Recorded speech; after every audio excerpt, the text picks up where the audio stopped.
All right, guys. Surprise. We knew we were getting something that was going to be a big surprise. We just didn't know what it was going to be. We assumed all the possibilities except for the one that maybe seemed the least likely of the bunch. But shout out to Michael. We talked about this yesterday and was really the only one talking about it and saying, could this be a possibility? Could we get Brock coming back? I'm like, I don't know about that. Well, as we can see, if you go back to SummerSlam 2024, remember last year we talked about this after the live stream? It was like, it felt like a very predictable show, right? It was a very predictable thing. We did all our predictions, all this kind of stuff and everything. And we're like, yeah, pretty predictable. But it was the right predictable, right? Tonight, I'm like, whoo, a lot of unpredictability on this show. And some of it I thought was good. Some of it I wasn't as big of a fan of, but we'll get to it at some point. Shout out to your, I know I saw this comment earlier. I was laughing at it. Immediately comes back with, he says, Brock Lesnar doesn't show up, and immediately said, uh-oh, I accidentally cut that off. No, it's all good. You probably weren't the only one. Remember, WWE likes to do the whole, you thinking the show is over, and then Triple H pulls out his masterpiece here at the end or whatever. So, yeah, that's how they do it. But Brock Lesnar's back, and I will go ahead and say up front, as Percy brings up, guess we know why to get rid of the post-show press conferences. Could be a reason for it. But, all right. Everybody jump in. A lot of you are jumping in right now. This could be an all-timer here tonight on this one because, yeah, plenty to talk about coming out of the SummerSlam. As you're jumping in, give me your thoughts on the show. Give me your grades for SummerSlam Night 2 and all of this stuff. Yeah, lots to discuss coming out of this. Cody Rhodes is the new champion, just as we expected. We were not expecting Brock Lesnar to return and go face-to-face with John Cena, take him out. And clearly, of all the potential matches left for John Cena, we are going to get a John Cena-Brock Lesnar match. Which, I mean, in all honesty, if you'd have thought about it when he announced it last year, aside from everything that Brock had been mentioned in with the whole Vince McMahon thing and all that, I think this was something where, like, if you were going to pick a list of opponents for Cody Rhodes to face, or excuse me, for John Cena to face on his retirement tour, like, Brock would have been one of the opponents, right? It's a blast of the past and all that. I just did not think it was a possibility. So no, I'll be honest. As Robert says here, I was not. Look, there's maybe a 1 or 2% chance that I'm thinking about Brock, but that was never my thinking. There were lots of rumors, and I don't know if you guys saw this, but I had heard from someone that there were lots of rumors in that building at MetLife Stadium that The Rock was going to be involved here, and that's where I was like, you know what? May have a little bit of a misdirection situation going on. Maybe it's not, and maybe there's something else happening, but Brock's music hits, and what was it, Extreme Rules 2012? Was that when Brock made his return? And you had Cena kind of in the same sort of setting there. Yeah, pretty wild. So I will tell you this. I can 100% confirm this. Vince McMahon will not be his manager when he comes to the ring next week. That will not happen. But, yeah. So, anyways, boy, there's a lot to get to. Look, I'm with you, John Spelt. Everybody who said Lesnar won't return feels like a complete idiot right now, me included, because I did not think this was a possibility. Anyways, John's having fun with this. I appreciate that. But, all right. So, again, we're going to get into all this stuff tonight. But you guys let me know what you thought about the show, all that kind of stuff. But let's start at the end. That's what we always do. So, I know you were joking, by the way. Trust me, I'm well aware. But I wanted to bring it up because, listen, we all know kind of the situation there. But, so, I thought the match completely over-delivered with Cody and Cena. Like we said, we felt like it was going to be something where you thought there could be some shenanigans. But to be honest with you, as the night went along, I'm thinking there are shenanigans in a lot of these matches. And you're almost like, are they going to let this kind of be its own thing in the main event? And again, after so many kind of things, I mean, whether it's the cage match, whether it was kind of the Dominik style finish in the AJ Styles match, some of the others, he had a lot of people run in during that TLC match. It's within the rules, right? Becky and Lyra, you get Bayley interfering, like all kinds of stuff like that. I'm kind of glad they left it to those two guys, which I said I didn't know would actually be a possibility. But when you saw things play out the way that they did, I think it absolutely made sense that you leave that match to Cody and Cena. You get the turn for Cena now, so where we know he's all the way back to the good side. And yeah, I'm with you, Ryan. This was kind of my thought. Shenanigan free. It was just a street fight. And I think that was kind of a part where I am looking back on it now. I'm glad they went that route. I'm glad it wasn't just interference, right? We talked about yesterday. They're going to do the Avengers thing again. It just didn't seem right for this. The only thing we talked about, did it seem right to have someone interfere would have been, to me, would have been The Rock, right? If he's making that return. Brock Lesnar doesn't need to interfere in this match. Like, he did the thing he did at the end, comes back, all that, but he didn't need to interfere in the match. Like, I know people are mentioning Orton and all that. I just didn't feel like this was the right time to go to the Orton stuff just yet. And so, yeah, like, I think it's kind of a thing where I thought the match completely over-delivered. It was fantastic. I know there are going to be people who are like, well, they spammed the finishers and all this other stuff, but you know what? That was one of John Cena's best matches in a long while. No question about it. It got you to where you needed the fans to be, just as we said. Cody was going to get some boos. Cena was going to get all the cheers. But, you know, Cody did what he had to do within the confines of the match. He took it to that next level. We're seeing this evolution of Cody Rhodes. And as we said, I just didn't think the turn was yet. Did not see the Cody turn happening just yet. I think they still understand there's a lot of mileage to get out of Cody as the top guy, as the top babyface in all of this. And so I just, look, I don't see it yet. And I think that we're probably months and months down the road, but they are bringing out this Cody right now that I think you can certainly see down the line. You know, once it happens, it's going to be like, okay, well, all the signs were there with Cody. It's just not happening yet. So it's just not.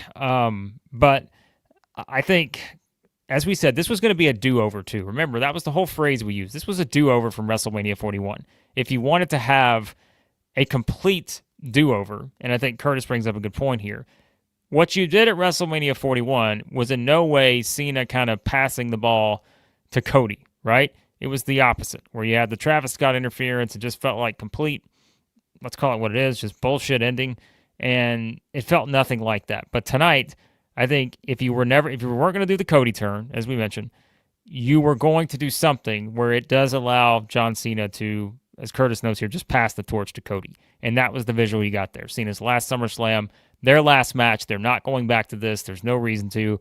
It's a good moment. And I think that was the right call to kind of allow that to happen, where, again, our mind is all focused on the outside elements, the interference, the turns, all this other stuff. But if you were going to do it that way, I'm perfectly fine with them doing it the way they just did it. Because I think it benefits both guys. Gets Cena back where he needs to be.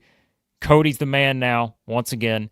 And now you've got a little bit more of that gray area with Cody. Because, like I said, if you're not going to do it just yet, by having the full turn, keep adding in those things like they did tonight with Cody, where he's taking apart the bottom rope, bottom turnbuckle, hitting Cena with it multiple times. You know, he's doing all kinds of just savage stuff here, but it's within the confines of the match and the rules. And so Cena just was tremendous. I really do think that. I mean, that's where, like, you weren't going to get that with Cena on every single match on this farewell tour, but I'm glad he finally got sort of the shining match here, because this will probably be the defining match outside of his last one. And we said that, you know, we kind of talking about SummerSlam, we said this was probably the second most important match John Cena's going to have throughout this retirement tour. You know, even the WrestleMania 41 one now, it's like, you're never going to kind of look back at that one and feel like you ever want to revisit it, to be honest. Like, it's going to be, this is the match that you get back to with John Cena. And so, yeah, I thought the match itself, which I know we were going to gloss over a little bit to get to the Lesnar thing, but I think that the fact that these two went at it the way they did, a lengthy match, this was kind of that epic that you needed to finish off for the final time, John Cena versus Cody Rhodes. And so, Cody, back where he needs to be. I know a lot of you guys are asking, where do you go now with Cody? We'll talk about it in just a second. And for Cena, now you're definitely going into to the match with Brock Lesnar. Did not expect to be saying that, but you are. So, yeah, I mean, Zoa brings it up here. Zoa, another regular here on the channel, but like, there was that thought based out of last night, as we said. They had been taking so many shots at The Rock and at Travis Scott that you're just sort of expecting them to show up. But yeah, it didn't happen, did it? And so now that you think about it, those shots are are pretty intentional. So yeah, I'm not sure how those two feel about the shots that WWE's been taking at it, but clearly they're still, that rivalry between Triple H and The Rock still continues. However many years later, 27 years later, I'm going all the way back to 1998. I did watch SummerSlam 98, by the way, this week. I was going to do a retro review on it, just didn't get around to it, but maybe we'll do that for some members this week because I've already watched it and already kind of made all my stuff for the video for it, which didn't get it done before this show. But yeah, so now when we look at this with Brock Lesnar, right? And I mean, there's so many things that you could, again, get into. You guys know the stuff, like we said. One of the reasons you would think that Brock Lesnar has been off WWE television does relate to, the mentions and the Vince McMahon stuff and all that. And that was the thinking for many people, is that you just didn't know if Brock was ever going to come back for that reason.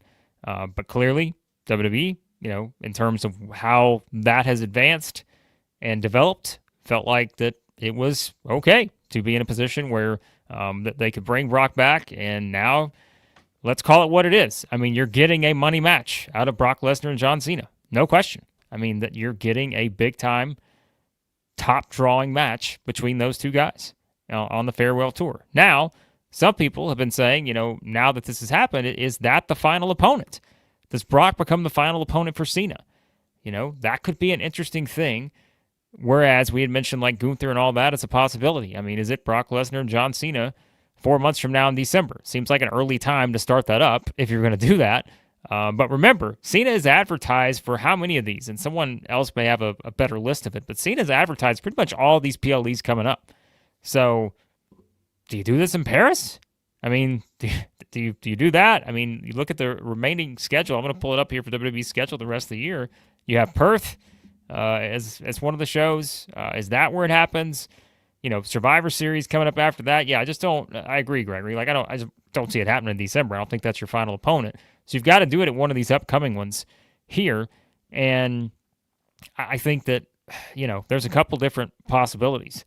And that to me is like, I'm going to, again, try to pull up the schedule here because I don't remember exactly the way this thing falls in terms of the upcoming schedule. But let's pull it up here just to make sure I've got this right. He's got so many matches and cards in the works that it's like sometimes they all run together. But all right, so here is the schedule. Yeah, so Clash in Paris on August 31. We know that's coming up in 4 weeks. Crown Jewel in Perth on October the 11th, and then Survivor Series on November 29th. Those are your last PLEs. So, I mean, I guess that's it, right? Like, you're either doing it in Paris or you're probably doing it in Perth. It's one of the two. So, yeah, it's one of those two is going to happen with Brock Lesnar and John Cena. And so we will have plenty of time to discuss that. And I know you guys are sending in questions and comments. Remember, leave a super chat. That makes sure I've missed a lot of your comments. I know I have, but we have a ton of people in here tonight, as you would expect, coming out of this sort of shocking ending. But I'm kind of with Dave here. I think Crown Jewel makes the most sense, perhaps, because I don't know if you necessarily need to rush this match to Paris in 4 weeks. I would think you want a little bit more time for that history between the two. But maybe not. Maybe they're like, let's get this one out of the way, and then we got more plans for Cena with the other ones. So, yeah, so I think that's it. All right, let's talk about the Cody aspect of this too, and we'll kind of tie Brock Lesnar in as well. But I know people are asking about, and many of you have pointed this out, like, what does this mean for Cody now? Because you wonder what's next, right? We mentioned all the possibilities of what could happen if Cody turned and all this and the different matches you could pull out and everything. I'm going to stick with my long-term plan of Cody in that I think Cody versus Punk is a really good option right now for WrestleMania 42, but that's way down the line. I think that you certainly could look at the idea that Cody versus Reigns is a possibility to get back to that for a third time. My question on that is, are you doing that just to beat Reigns again? Because I don't ever see Roman Reigns becoming the undisputed champion in WWE. I just don't ever see him having that schedule again to where that happens. But you are tying in the aspect of, like, is Brock now just contained to John Cena, or does Brock get back into the picture with the likes of Cody or Roman Reigns and Paul Heyman and Seth Rollins and CM Punk. And like, there's a lot of those aspects. That's the thing. Like, Brock directly ties into this because is Brock just coming back for this Cena retirement tour, or is Brock back? Like, is he back to do all of this stuff? I would think if you were going to the links to bring Brock back for this, you're probably looking at a situation where he's not just coming back for one match. But because, again, you're going to, I mean, look, let's call it what it is. They're going to get some blowback for this. And so I don't know if you're going to bring him back just for one match. I think you probably are going to bring Brock back in a position where he gets multiple matches. And look, I'm not saying that I don't. And by the way, too, I'm not insinuating that Brock's going to be back on a weekly basis. That's not going to happen. I wouldn't think.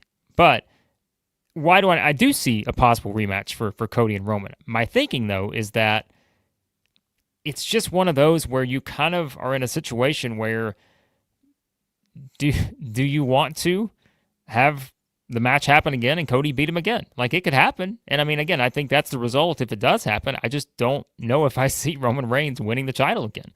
But you could absolutely see WWE, the trilogies, they love them, going for a third match. It's just, when do you do it?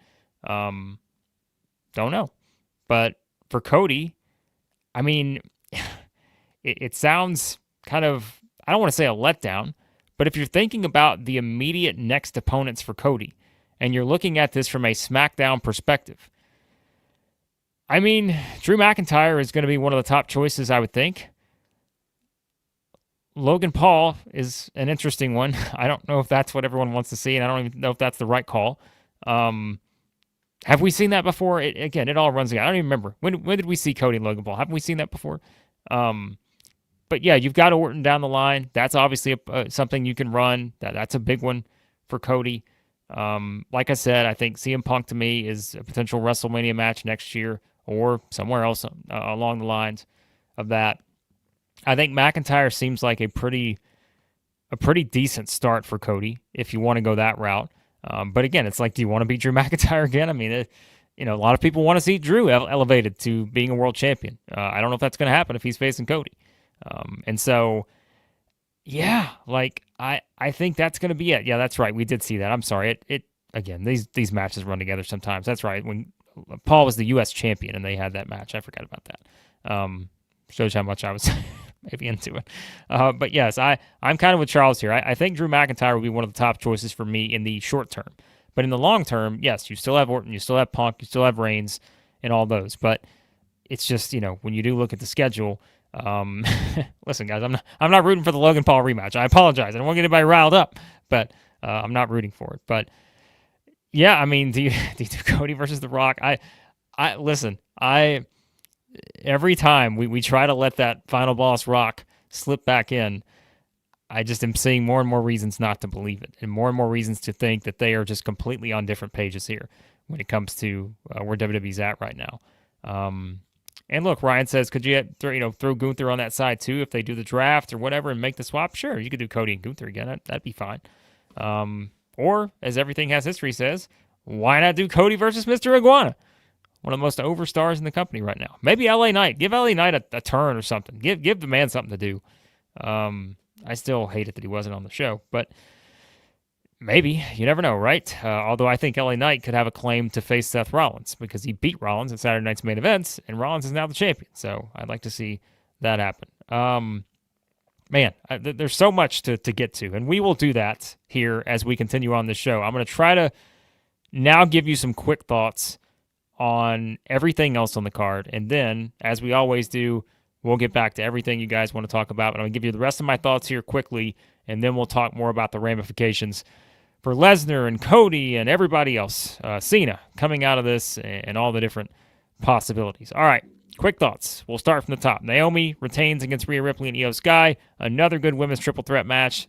Don't think that it necessarily matched what we saw at WrestleMania 41, but still, they always do a really good job with these. Naomi winning was the right call. Her entrance was fantastic with her dad playing her out and all this stuff. Naomi's just a star at this point. I mean, she is just doing a lot of great work. I'll tell you another question. We talk about, like, who goes where next. Where does Rhea Ripley go from here? Because I think Rhea is kind of in an interesting spot coming out of this, knowing that as long as Naomi is the champion, And you've got her going to face Stephanie Vaquer coming up in 4 weeks in Paris. Rhea Ripley's not really going to be in the title picture anytime soon. Do you have Rhea and IYO SKY go after the tag team championships, perhaps? That could be interesting at some point. But yeah, not sure if that'll be the case. But Naomi winning was the right move. That is one of the few ones we got right tonight, by the way. we were not on our predictions. Last year, I think we went a full 7 for 7 at SummerSlam last year, not to be this year. A little bit more unpredictable, which I'm fine with. I actually like that. So the second match, guys, let's throw the emojis in the chat right now. Your hands clapping, whatever you want to use for that ladder match. My goodness, that was, I'm telling you, that was an all-time ladder match in WWE. That was absolutely incredible. I can't tell you how many times I'm watching this match and I'm thinking, is that person going to get up? Because I didn't know. I mean, Candice LeRae taking that bump. Shout out to Candice LeRae. She's probably not listening to this right now. It's probably an ice pack somewhere on something. But holy cow, that was just unbelievable. It was an unbelievable match. And, I thought somewhat of a surprise win for the Wyatt Six. I thought you're going to put 6 teams in there. Maybe a little Andrade, Rey Fenix heating up. But wow. My goodness, that was something. Yeah, I'm kind of with Blake here, not just because he has a great name, but I thought that could certainly equal the best match of the show, although I'm going to give my props to Cody and Cena too, but that was really, the Dudley boys, the Hardy boys sitting out there, that was an all-time ladder match to me in WWE. So everybody went all out. It was just tremendous, tremendous stuff in that one. And wow, I don't even know what else to say. I thought Andrade and Rey Fenix could get the win. I thought maybe Fraxiom would win, another maybe second option. I just did not know if the Wyatt Six were going to retain, but good for them to retain. And this tag team division on SmackDown still kind of, sort of loaded up heading into the winter months, I guess you could say. So, I thought that was a tremendous, tremendous match for those teams. All 6 deserve the standing ovation in that one. All right. We'll talk about it a little bit more later if you want to on that match. But quick thoughts on Becky Lynch and Lyra Valkyria. I mentioned another match that had some interference. They got a lot of time. And just as we said, I thought it would be one of the better matches of the weekend. I think it still ranks up there. Even though the TLC match hard to top, I think Cody Cena's kind of hard to top. And Punk Gunther, a lot of good matches over the last couple nights. I can't say every one of them, hit that level, but you did have some, I think, matches that will be on WWE Match of the Year lists coming out of it. But Becky and Lyra, another one that I said I thought this was kind of the feud built up to have Lyra be the winner coming out of this because, it's kind of the mentor versus the mentoree here.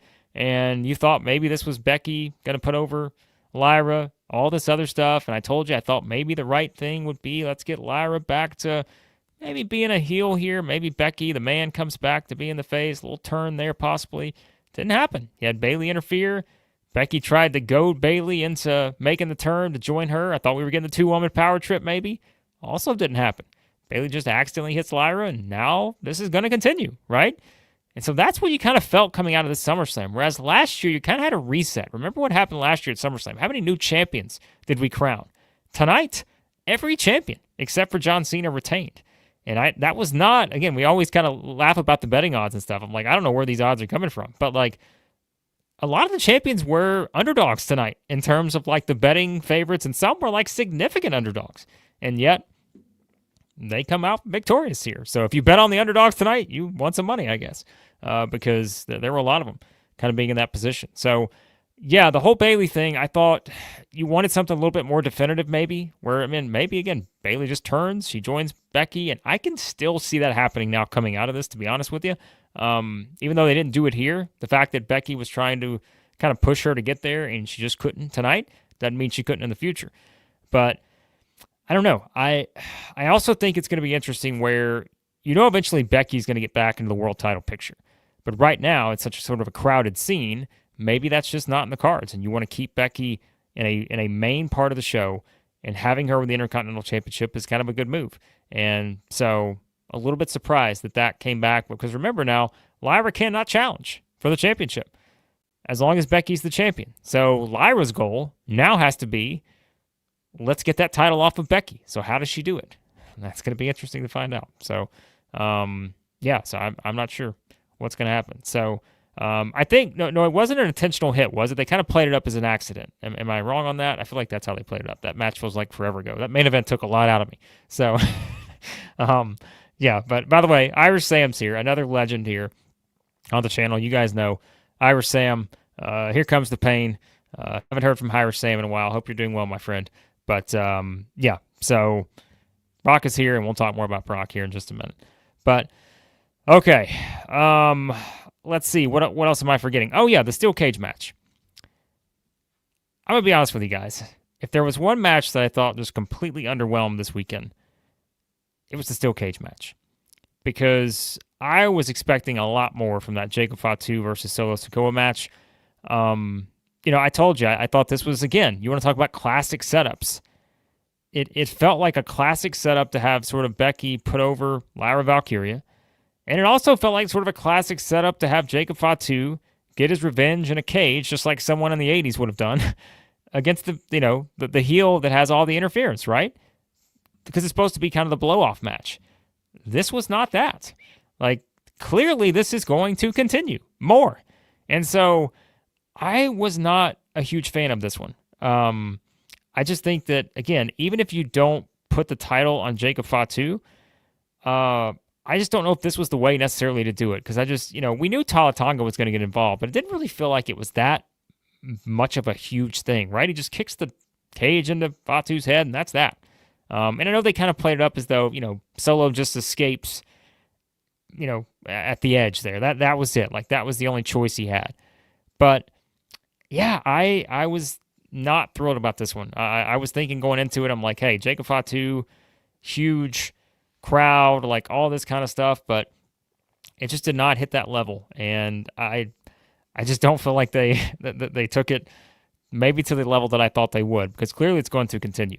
And I know that may be the reason you're still going to drag this thing to Survivor Series. I'm going to be honest with you guys. You guys know I'm a big fan of the Bloodline stuff over the years. Like, it's how we kind of started the channel. But if they're taking this thing through Survivor Series, which is still 3 months from now, I don't know.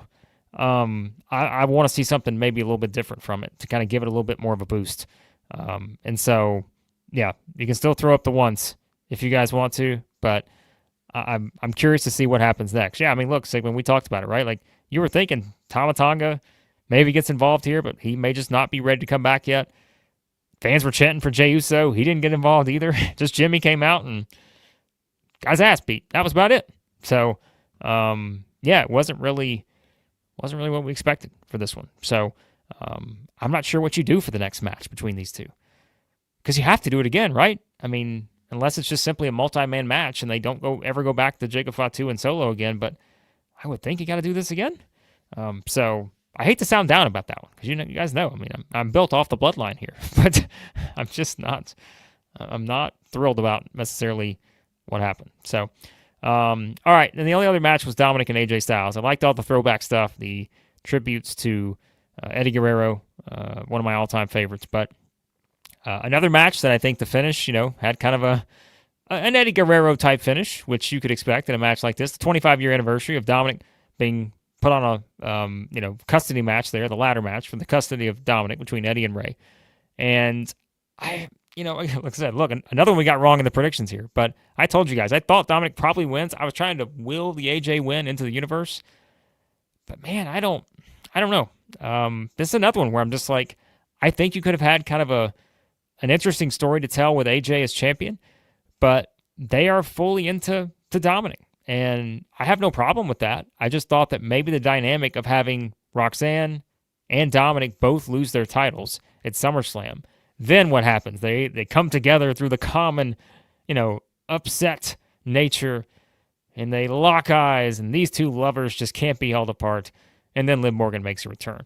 But, yeah, I mean, as Deontay says here, Dirty Dom wins with no interference. I mean, he had the shenanigan with the boot and all that, but I think, and here's what Michael asked, and I think this is a good point. This is the question I was asking about this with Dominik. I think what's next for Dominik is going to be something where obviously he's getting this AAA Mega Championship opportunity. It sounds like they may actually go with him, too, to win the title. He may be the double champ. They love Dominik, and there's no reason not to. I mean, Dirty Dom is the man, right? But I just think this is one where I'm just looking at it from kind of the next challengers for Dominik.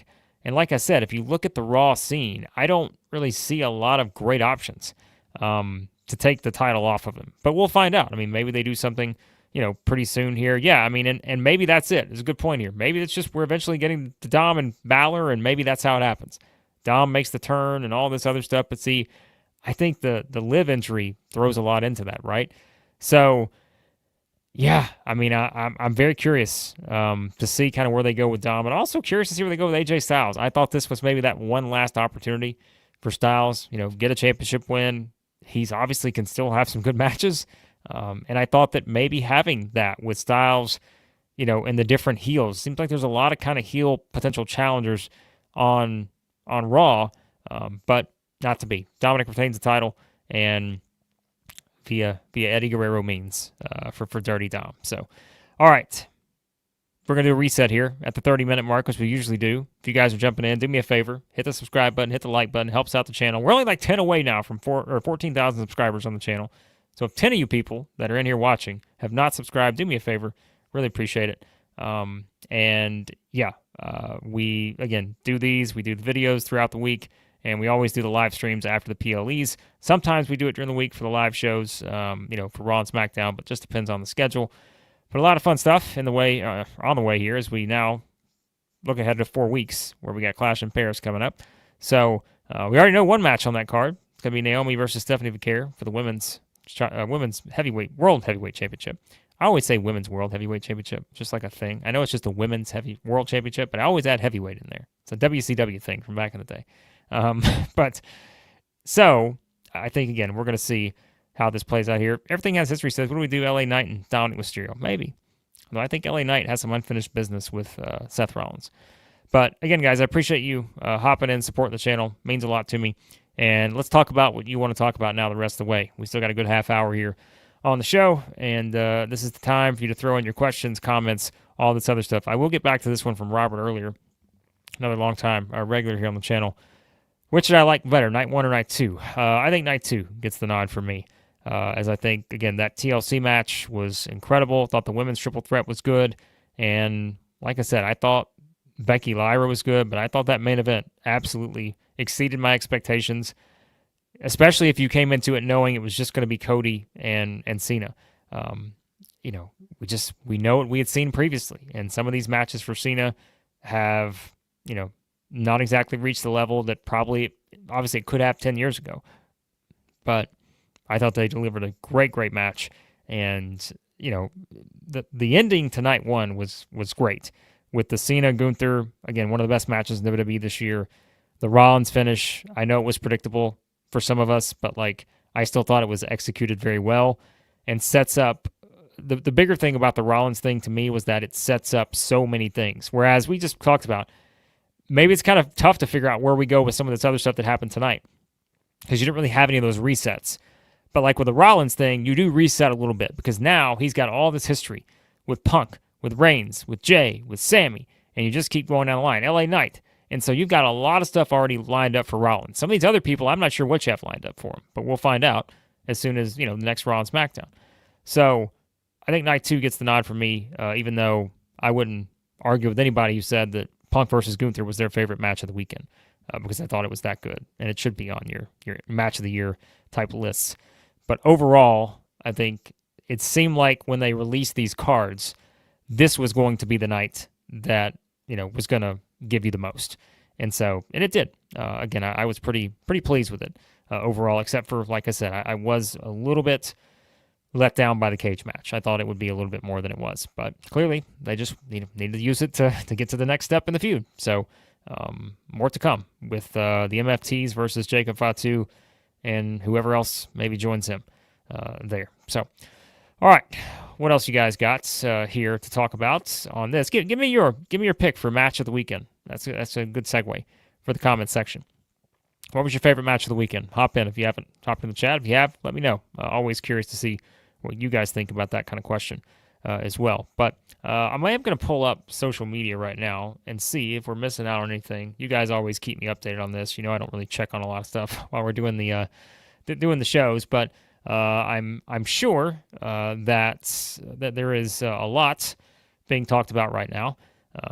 And I can see that there are some people very unhappy with WWE based on bringing back Brock Lesnar. That is definitely a sentiment that is happening for sure. And, everyone's kind of pointing out the end of the press conferences and all this kind of stuff. But clearly WWE did have, the two shocking endings they wanted. They wanted Rollins on night one. They wanted Lesnar on night two. And boy, they got just that for sure. So, all right, I'm going to pull up some of your matches here, your favorites. Michael, I'm going to go with the TLC. And yeah, Robert says, by the way, night one wasn't on the stream yesterday, but Rollins got us all. Yep. That's all right, Robert. Again, I always appreciate your support of the channel, but so Punk versus Gunther, Javion's going to go with that. Robert's going to go with Cena versus Cody. Irish Sam loved both of them. Michael says Cody's out talking now. Let me know if anything notable comes from that. Yeah, I think overall, I think it wound up being a pretty fun 2 nights. I still think it's one where, sure, you could also play the argument of if you just did one night and you took the best of both nights, that obviously would give you the stronger card.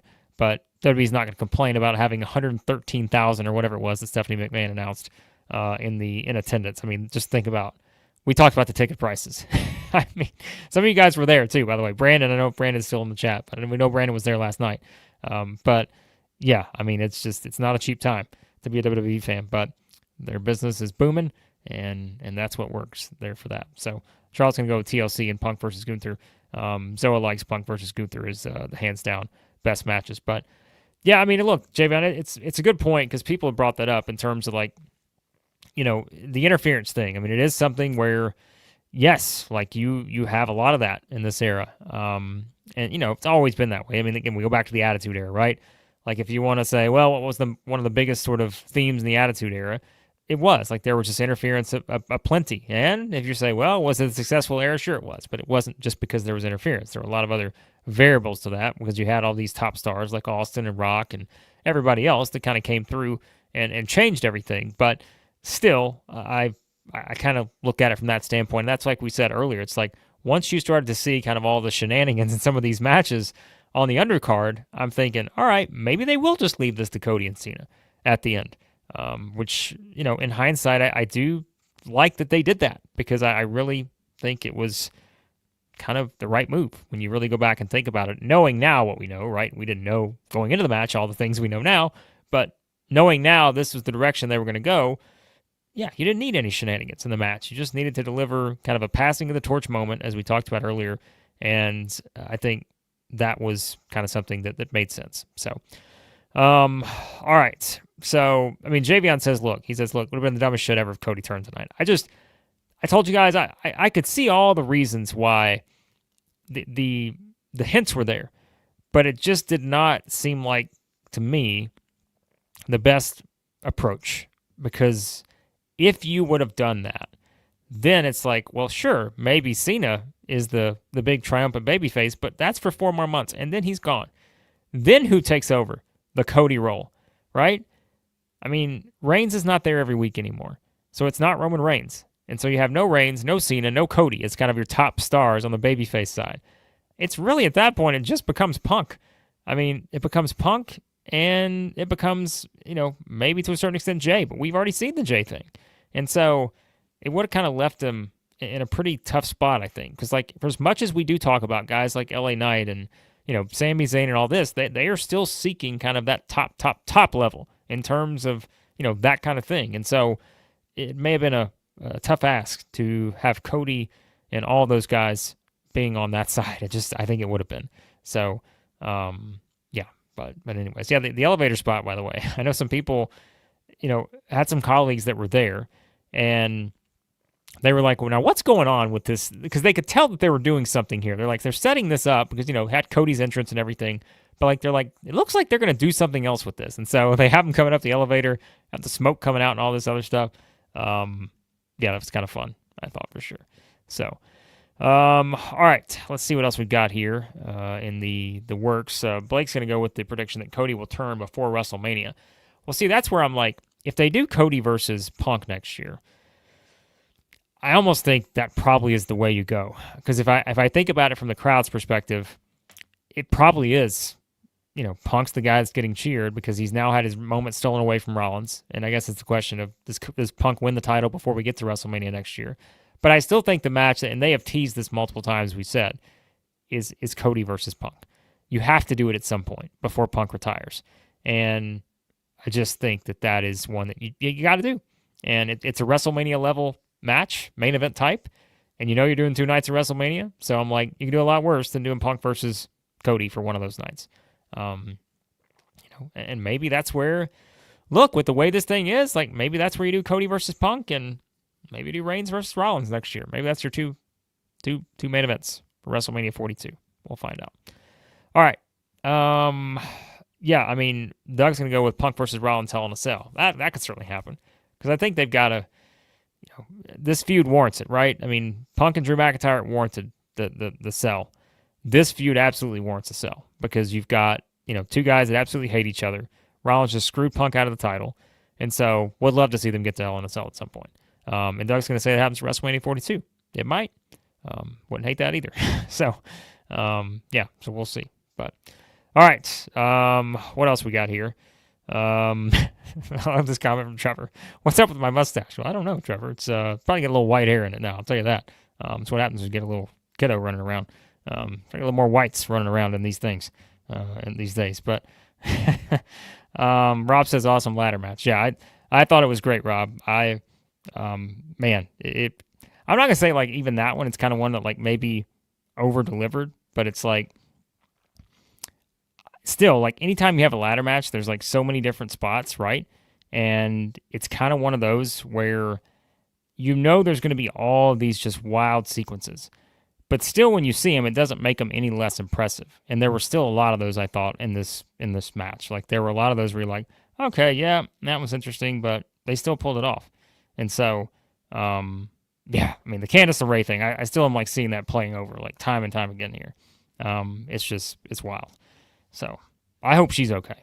She, Michael Cole was, like, didn't know what to do. Like, they showed the replay of Michael Cole and Wade Barrett after Candice went through that thing, and Cole didn't know what to do. He's ready to jump out somewhere. So, all right. Let's see what else we got. CM Punk has to beat Rollins at some point. Let's see. Yeah, I mean, that's the thing. Is like Punk's going to get his revenge, right? Like he's got to. He's going to get his revenge at some point soon. So, yeah, I mean, I think that's clearly going to happen.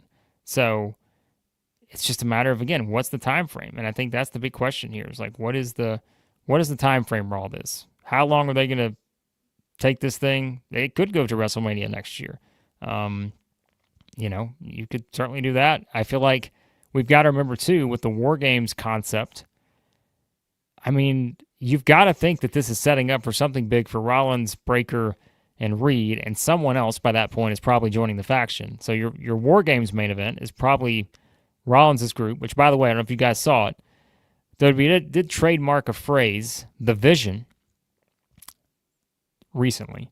So it seems like the Vision may be the name of this faction here. Let me know if you like that or not. But it seems like that's going to be where they're headed with this. So I think that they're clearly going to put them in that. And Punk's probably got to be involved if you do that, right? You could do Punk, Reigns, Jay, someone else, Sammy. Is that the group you put in there, potentially? That'd be kind of interesting. But again, does it feel too much like last year where you had, Reigns and Punk and all that? Maybe it's kind of a callback to what they did last year. We had that tension between Reigns and Punk and all that. So, don't know, but it's gotta happen. Yeah. By the way, just quickly, Deontay says, someone check on Candice. I need an update on Candice LeRae right now. Like, I need an update on her. I'm sure she's fine. We'd have heard something by now, but God, that was brutal. Just brutal. All right, let's see what else we got here from you guys. Let's see what else you're putting into the mix here. So, add me to the War Games. Yeah, that's a great idea. Let me tell you, if you add me to the War Games, that team's coming out with a loss. So, I don't know about that. So, Charles brings up an interesting point here. Wondering if Heyman called Braun Breaker the next big thing a couple of weeks ago because we're hinting at Brock versus Braun. Now, that's a match that if Brock's back for more than just Cena, that is an obvious choice to go to, right? Because I'll be honest, I feel like we're at the point now, I don't need Brock and Heyman to come back together in any way, shape, or form. I feel like we've done that so many times now. And yes, we know there's the history between Brock and Heyman, and I don't think you would ignore it. But I do think it is kind of something where you want to focus on the future now, right? And so, to me, just like I said with Roman Reigns, I'd love to see Reigns and Breaker. I'd love to see Lesnar and Breaker. And, oh, by the way, there was a report that came out earlier today that Breaker may have been injured. I think we talked about that last night, where you could see there was some footage out there, Breaker kind of limping to the back. So it does sound like they're going to maybe see how this plays out. But then again, with any injury these days, what do we believe, right? Maybe Breaker is doing his own Seth Rollins. But this one looked a little bit more legit. Whereas this one didn't play out in the middle of the ring, right? It was actual fan footage or whatever of Breaker being helped to the back, and he clearly had the brace on and all their, not the brace, the something wrapped up. So maybe, could have some swelling or something like that. But if you're bringing Brock back for more than just this match, Braun Breaker would be one of your top opponents elsewhere, I would think. He's on your short list of top 3 probably for Lesnar. Adam said it looked like Brock lost some muscle. I'll have to go back and look at it. Just sort of in the moment, I wasn't really paying that much attention to it, but the man's got the hair. So Doug says, by the way, Candice LeRae, fine. She had a little ice on her shoulder, but she's okay. Good. Give her the title, I say. Have her beat Tiffany Stratton for the championship. After that, if she's going to do that, give that woman some gold. So, Michael asked, do you put Ricky Starks, a.k.a. Ricky Saints, or Ethan Page in the faction? I told you guys, I think Saints is the more likely candidate for me right now. And the reason I say that is because there was the report out there, too, that the CW network absolutely loves them some Ethan Page. And so if that's the case, I can imagine that WWE is probably not wanting to upset the CW and take Ethan Page off of NXT right now and bring him up. But he would make a great option eventually if they do that. I mean, I think either one of these guys would fit in with Rollins. I like the Saints aspect because he's just, he can be the cocky type of guy that can play well into that. It's the same with Ethan Page, just, different type of charisma, I guess you could say, different kind of way they approach it. But I think both guys would be a nice fit. But yeah, I wouldn't mind either, to be honest with you, if you want to kind of look at it that way. So, all right, so you guys are updating me. Triple H is coming on the post show now, so we'll not be taking any questions from the media. I think we know that, but this comment right here, Candice is still alive, which is amazing. Yes, that's the comment of the night right there. It is amazing, based on what they did with that. But all right, let's see what else we're going to have coming out of this. You guys let me know what Triple H has to say. I'm sure he went. By the way, I just saw the photo here of Cody with the hat on backwards. So Cody's having himself a good time. That's not a heel Cody right there. But apparently he did get emotional talking about the Dusty Rhodes tribute, which I thought was great for his entrance. So 105 days as I'm scrolling through my feed here that John Cena, his reign comes to an end. So undisputed title for 105 days as I'm scrolling through X here. By the way, you can follow me on X too. I know some of you guys already do that at WrestleBlake. You can find me there for that as well. You can check out my writing on there that I do also in addition to this. So, all right, what else do you have here? Triple H happy because Cody won. Triple H is probably having himself a time because he was all into that tonight. He told you that we had something big coming. He was like, you hadn't seen anything yet or all that. So, yeah, he clearly was excited about this one. All right. Charles says, by the way, I was kind of half joking there, Charles. I don't think Candice is going to be the one to dethrone Tiffany. I do still think it's going to be Bianca, as we talked about last night. I think Bianca's the right choice because I did think Jade was going to be the one, as I told you. And because she wasn't the one to dethrone Tiffany, I think that Bianca is the choice now. That seems like the best option. Knowing that you are going to get to Bianca versus Jade at some point, and you got to turn one of them if you do that. And that's where I don't know. Like, and you're asking, do they turn Bianca heel? I just don't know anymore. I think it's hard to come back from this Jade thing. If Jade and Bianca, to me, it's kind of one of those where if you have a big crowd for Jade Bianca, I think a lot of that crowd's going to be behind Bianca. And I just think it's going to be hard to put Jade in that scenario where she's getting cheered over Bianca Belair. I don't know if I see it. So maybe that's their plan. They're going to know they're going to eventually turn Jade, and that's the direction they go in, but I'm not sure. So we'll find out. All right. What else we got here from you guys? Coming into it, let's see. Michael asked, you do Rhea versus Tiffany. I mean, that's where like this whole not knowing what they're going to do with the brand split and draft or anything like that. They could certainly swap some people over, but again, that's what we don't have a great feel on that. And I would have to think if they're doing something like that, you want to do that in time for the September kind of start of the new, television cycle, kind of season and all that. But yeah, could be possible. So. All right. What else do we have here? Robert asks, who do you think is going to take the title from Naomi? Well, that's what becomes kind of fascinating to me is I'm like, they're about to do Naomi versus Valkyria. I have a hard time seeing Naomi beating Stephanie Valkyria straight up. Now, it's a slow burn thing in WWE, but I just have a hard time seeing that. Do I think Valkyria beats her? I don't know if I would go there just yet, but I just don't know if I see them beating Stephanie Valkyria right now straight up because I think you'd have to have some kind of shenanigans in that match, which is certainly possible. I mean, it's Naomi. But I'm curious to see how that one plays out. And we'll see how they build to it over the next 4 weeks. But I think that's one that my curiosity is a little bit higher now, although we kind of knew that Naomi was going to win the thing here. But I'm not sure where they go because I don't think they want to beat her like that. So, let's see what else we got. So, to the mix here. And so Charles brings up, is it possible for Rhea and IYO to get into the tag team scene? I said that earlier. I think that if you're really looking at this, I don't think any of us are of the thought that now that Naomi has retained, that either Rhea or IYO are going to be in that championship picture for the world title anytime soon again. And not to say they can't just heat them back up and get them in there, right, in the next couple of months, but I'm like, what do they do in the meantime? Do we just see another match between them? I don't see a reason for that right now. And so, could you do the team aspect? And it's Rhea, and it's the allies of convenience, right? Just like with Charlotte and Alexa. Do you do Rhea and IYO as a team, possibly? Maybe?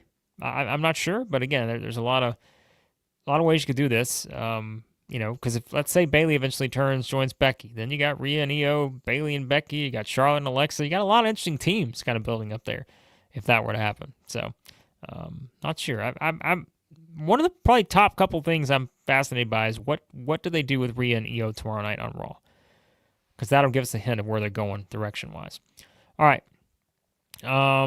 Let's see what else we got. Zoa says, hey, maybe a fun idea. Maybe just add some of you guys to the lives to talk about the matches just tonight. Yeah, I mean, look, I'm all about upgrading these things to where we get more of you guys' input. And I've tried to find there's one of those where like you can either add people in, make it easier, like on, whatever, the platform and everything, but you can also have like a call-in line and all this other stuff. So you guys know my technical savvy is just it's not that great sometimes. So that stuff I've got to work on to be able to give you guys a better idea of how to make that work. But I'm all for it. Again, I enjoy these more than the videos I do each week. I just like interacting with you guys and talking. So keep that in your back pocket there, Zoa. All right, let's see what else we've got here. Javon says, you see Roman having a heel run again. I don't think you can do it anymore. I think we're at the point now with Roman where it's like, what would be the point of having him as a heel again when he's never going to be anywhere close to the level that he was as the tribal chief, or even in kind of a one-off scenario. I just don't see the reason for it. Like, the less we see of Roman Reigns, the more people are excited about it. And I don't mean that as though we don't want to see Roman. It's just you go away and we miss you kind of thing. And so I think that's like a nice thing for Roman to have. And like we said, at this point, he's probably going to wrestle, at most, maybe 4 matches a year. Maybe that's too many sometimes. I don't know. But I feel like that's the number. And so I don't really see a reason to have him. Now, could it happen? Look, Roman's still younger, right? I mean, he could still be doing the same schedule 10 years from now. Could he turn heel? Sure he could. But I I don't see it anytime soon. I just don't think we're there yet. I don't think there's a reason to go back to it. So, yeah, don't think so. But Doug says Brock is on Cena's list, according to Triple H. Yeah, well, he should be now. So if we're looking at final opponents for John Cena, Brock's on there. I still think Gunther needs to be on there. And I mean, who else? I mean, again, Drew McIntyre maybe, but I'm like, if we're thinking about like the historical part of this, he's already went through a lot of sort of the big ones. I don't see The Rock being on there. So it's like Brock, Gunther, and then who? Because you don't have a lot of these matches left for Cena. So, yeah, we'll see. Maybe another one with AJ Styles, although, I don't know. I wouldn't mind seeing it again, but I don't know if that's one that really appeals given where both people are at right now. So, all right. Michael says, what do you do with Judgment Day? Since they lost the tag titles, Dom's the only one with the belt there. Well, wait, don't they still have the men's tag titles, right? JD and Finn, isn't that right? But still, I get the bigger point, and that is Finn's going to be kind of... That's where I thought everyone was going to lose the titles except for Finn. And I was thinking that would be a great thing for Finn just to sit there and taunt everybody about, as sort of the cocky leader of this group. But it didn't happen. So, yeah, I think Judgment Day is another one. We'll see tomorrow night what they... And a lot of this is going to depend on when Liv returns. I think that's where you're kind of at with Judgment Day. The biggest thing for them is going to be Liv returning. And we just don't know what that timeline still is, right? I feel like we're still not there yet, but it does sound like Bianca's returning too. I know that's kind of a different note, but there was a report Bianca's back soon. So, all right. Let's see what else we got here. People are talking about, do we do John Cena versus Roman Reigns? Potentially. Perhaps. But I'm trying to think scheduling-wise where that would fit, unless it would be like Cena's final match, because I don't really see them necessarily connecting on another show unless it's just kind of a special finish to it, like where it's the last match. So it says, yeah, Rhea and IYO versus Charlotte and Alexa. I think that's a fun idea. So I'm not against these two-man, two-woman power trips, back in the day, like Triple H and Stone Cold.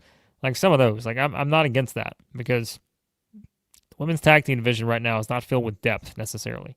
So I think, and then when you get Liv back, you can go a lot of ways with that too. Back with maybe getting Liv and Kel back in the mix and all that. So, yeah. Doug says, when do they turn Dominik babyface? Well, I don't know. It's got to happen eventually, right? But I think a lot of that's going to depend on sort of Liv and when they decide to do that with her and everything. So, yeah. Charles, that's funny. Charles says, I'm a Proceed with Caution fan, also a Devil's Kiss fan. So, I'm lost because I love them both for obvious reasons. Well, Charles. Settle down there, Charles. But, yeah, I mean, I think that's a match that's one of the more intriguing matches for Clash in Paris. The only one we know right now, but I think that'll wind up being one of the more fascinating ones on the card. Just because a lot of possibilities for how they do that one. Although it's still hard to see Naomi losing the title, but like I said, I don't want to discount that. I just don't think they want to beat Stephanie Vaquera straight up right now. I don't think they do. So, Isaac asked too, real quickly. We'll hop off here in a couple minutes, but you see Braun Breaker and Bronson Reed going after the tag titles. Well, see, that's where, this whole Breaker injury thing, I guess we need to find out more on that and what's going to happen. But I think they're kind of an interesting spot too. With Rollins back in the mix now, Rollins going to feel like he's kind of the overwhelming force of this group again. And what do they do with those two guys? Do they kind of go off and achieve different things singles-wise to try to take out all of these guys that are maybe coming for Rollins, it's kind of the henchman again, or do you keep doing this kind of like tag team thing with them? I think you got some options, but yeah, so it's a good question. I'm not sure exactly. Charles kind of asked the same thing. Eventually, you would think they probably get the tag titles, right? But I'm like, Judgment Day versus them feels like a weird match to do right now, but it's still possible. I mean, heel on heel. It's not like WWE hasn't done that before in this era. So, but they could do that for sure. So, all right. What else we have here? So, yeah, Brian says, Braun Breaker and Bronson Reed carrying the bags again for Seth. So, my guess is Braun's not going to like that. Not going to like carrying the bags for Seth Rollins. So, I'm not sure he's just going to take that one, but we'll see. Anyways, all right, let's see what else we got here. What? So, I see something on Twitter /X. It's from WrestleOps. Triple H responds to the crowd chanting, "We want Cross." Triple H's response was, "You want Brock? You've got him." Of course. Oh my. Yeah. So they are having fun with this no press conference thing, clearly. So, all right, guys, we're gonna hop off here shortly. Again, I always appreciate you hopping in. Your thoughts: Brock Lesnar returns. Cody Rhodes is the undisputed champion again, and where we go from here remains to be seen with everything else. So, quickly on the way out, Charles asks, why do you think so many are upset with Seth becoming champion again? I think it's one where eventually it's just like Seth is in an interesting spot right now because, like we said, he's supposed to be the top heel, right? But he's still getting cheered. There's a lot of people singing the song. You know, the way he came back and took the title from Punk. Punk had become a guy that, hey, we wanted to see this guy finally get his chance as the champion again, ripped away, you know, felt very, I don't want to say it's not the same, but, you know, it's kind of the same back at SummerSlam in what, 2013 or whatever it was. Like Daniel Bryan finally wins the title, and then Triple H comes out, screws him out of it. Randy Orton wins, and we're back to kind of where we started. And I feel like for some people it's kind of the same thing with Rollins, but yeah, I'm okay with it. I don't have a big issue with Rollins right now. I think this is, like I said, it sets up a lot of stuff for him, and whoever beats him for the title, it's going to be, I think, a pretty good thing for whoever does that. And you would think maybe that is Punk finally getting his big chance to do it. So, or maybe it's Sami Zayn. We'll find out. Because again, I do still think Sami's in a position where he's going to challenge for one of the titles next year at WrestleMania. I would think it's for the World Heavyweight Championship, but we'll see. So, all right, we're about to top off. Irish Sam updates me that Cody was drunk at the press conference. I told you he had his hat on backwards. So maybe drink a little bit too of the Wheatley. So good he drinks it neatly. Because Cody's in all those Wheatley American vodka commercials now. So, yeah. So, all right. Okay. I'll answer this one too on the way out. If one thing we didn't discuss, did Paul know Brock was returning? I feel like he knows something. Well, yeah. See, that's the thing is, I told you I'm not necessarily excited about them going back to a sort of relationship with those two, but of course they're going to have to address it. So, you know, they're going to have to address it at some point, but I don't necessarily need Paul Heyman and Brock Lesnar back involved with each other. I don't. I feel like we've seen it so many times and so many iterations. I just don't know if I need it necessarily. But we'll see. All right. I know on the way out here, you've been talking about the John Cena never beating Roman Reigns. He could do it. They could have another match. Again, that's a big match that Cena can still have. And you got many destinations to do that. So, and the brand split means nothing. Like we said, it doesn't really mean anything. So you could absolutely do a Cena versus Reigns match. But just curious when that would be, time-wise. So, all right, we're out of here, guys. I appreciate you, as always. We'll talk more. Obviously, tomorrow night will be a big Raw. Depending on my schedule, we may try to do something live. We usually, if we do the lives for the Raw or SmackDowns, we usually try to do them after the PLEs because we know that's going to be kind of the most talked about ones. But we'll see. If not, I'll give you guys something good on Tuesday morning, of course, as well. But yes, your comment on the way out. Candice took a better bump on the ladder than AJ Francis. So tremendous comment. Always appreciate you guys. Yeah, and we'll see. I mean, I think like I said, it's going to be fascinating. But yeah, you're right. So I mean, if they cross paths again, I'm fine with that. Like it can happen, right? With Lesnar and Heyman. But I'm of the opinion that hopefully that would be it. That's all I'm saying, because I don't necessarily need them together on weekly TV anymore at this point. So we'll see. But like I said, going to be a lot of interesting reaction to Brock Lesnar's return. We'll talk more about it and everything. But you guys are the best. You rock, as you say, Irish Sam. You say that I rock, you rock, pal. And yes, comment, I'm very tired. I am. Watching a lot of wrestling this weekend, right? So I appreciate you guys as always. Again, hit that subscribe button, hit the like button on the way out. And appreciate your support of the channel. More videos on the way.